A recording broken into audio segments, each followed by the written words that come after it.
Konflik global semakin bergeser ke Asia Pasifik. Dan di tengah ketegangan yang meningkat, muncul laporan mengejutkan dari The New York Times. Laporan ini menyimpulkan bahwa Amerika Serikat kini mengalami kemunduran dalam simulasi perang melawan China, terutama bila Beijing memutuskan menyerang Taiwan.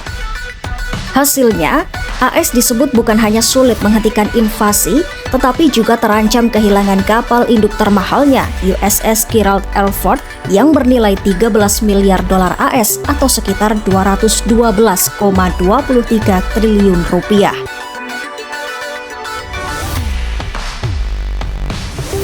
Selama bertahun-tahun, AS mengandalkan persenjataan super canggih, sistem logistik terbaik, dan teknologi militer mutakhir.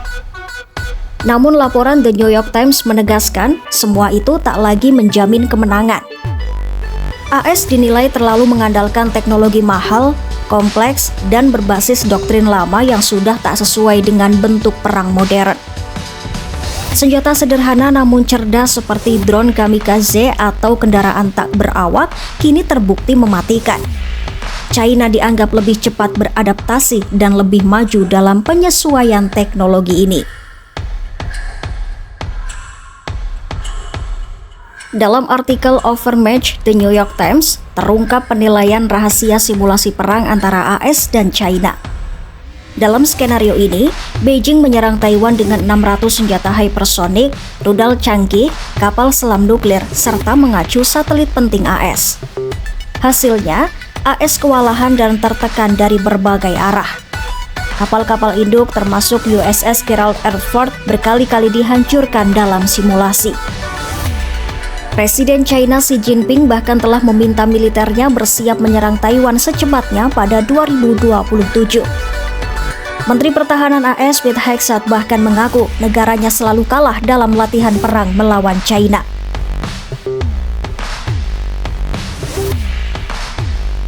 Saat senjata murah mengalahkan teknologi mahal, dunia kini melihat perubahan bentuk perang. Ukraina menjadi contoh jelas. Dengan drone laut dan drone udara, mereka mampu merusak armada Rusia, menghancurkan bomber, dan membuat Moskwa kalang kabut. Biaya drone ini sangat murah, namun kerusakannya besar, jauh lebih efisien dari membangun kapal induk belasan miliar dolar.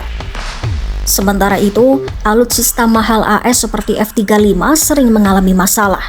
Editorial The New York Times bertanya, mengapa AS masih terus bertahan pada gugus tempur kapal induk yang rentan, sementara China mulai berperang dengan cara baru, mengandalkan drone, software, cyber, dan senjata anti-satelit.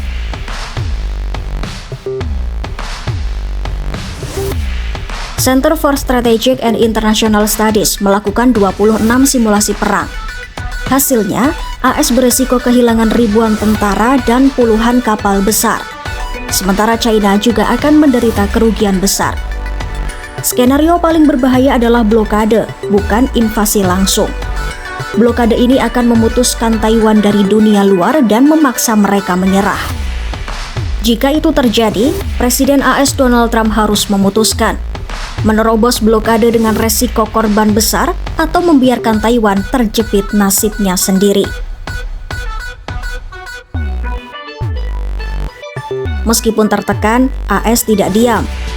Badan Geospasial NGA dan Pentagon mulai menggunakan sistem penargetan berbasis kecepatan AI termasuk program Maven. Sistem ini mampu mengidentifikasi objek dan ancaman dengan cepat, sesuatu yang dulunya harus dikerjakan manusia dengan melihat gambar buram satu persatu.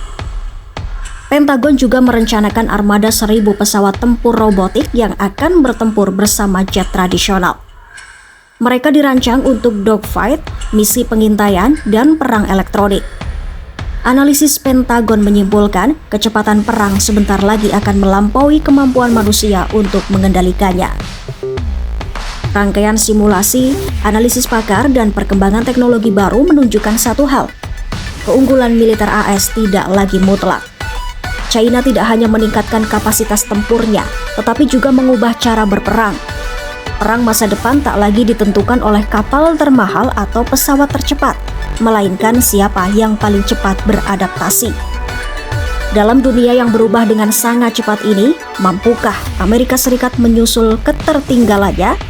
Ataukah era baru keunggulan militer telah berpindah ke tangan China?